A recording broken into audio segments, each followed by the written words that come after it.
एक बार एक राजा अपने मंत्री के साथ कहीं सफ़र कर रहे थे। इस दौरान वे एक जंगल से गुजरे जिसके पास कई सारे खेत थे और एक खेत के पास एक किसान जमीन पर ही बिना कुछ बिछाए बड़े आराम से सो रहा था। उस किसान को इतनी शांति से सोते हुए देखकर राजा बड़े आश्चर्यचकित हुए और वहीं ठहरकर उस किसान को ध्यान से देखने लगे। राजा को इस तरह शांत देख मंत्री ने राजा से पूछा, महाराज क्या हुआ?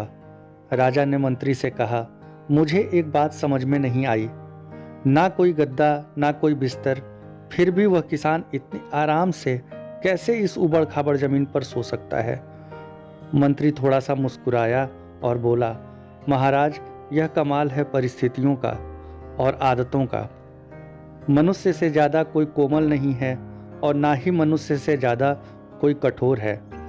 परिस्थितियों के हिसाब से मनुष्य अपनी आदतें बना लेता है। मंत्री की बात राजा को ठीक से समझ में नहीं आई, इसलिए मंत्री ने कहा कि अगर ऐसा है तो इस किसान की परीक्षा लेते हैं। विचार विमर्श के बाद राजा और मंत्री उस किसान को राजमहल ले गए।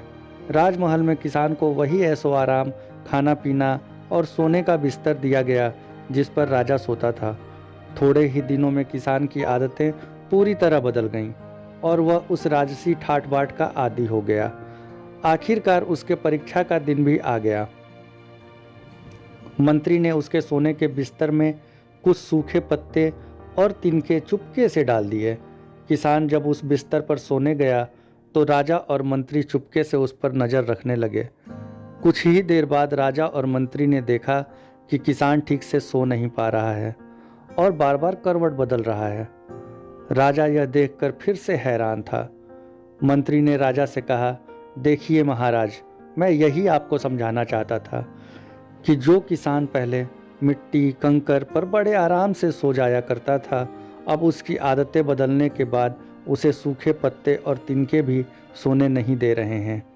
दोस्तों, यह कहानी हमें एक बहुमूल्य सीख देती है कि जीवन में चाहे जैसी परिस्थितियां आ जाएं, हमें उनसे लड़ते रहना चाहिए, क्योंकि मनुष्य का स्वभाव ही ऐसा है कि वह हर परिस्थिति के अनुसार अपने आप को ढाल सकता है और बुरे से बुरे समय से भी बड़ी आसानी से निकल सकता है।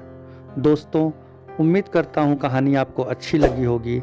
कमेंट बॉक्स में ज़रूर बताएं। कहानी को लाइक करें और चैनल को सब्सक्राइब भी करें। धन्यवाद।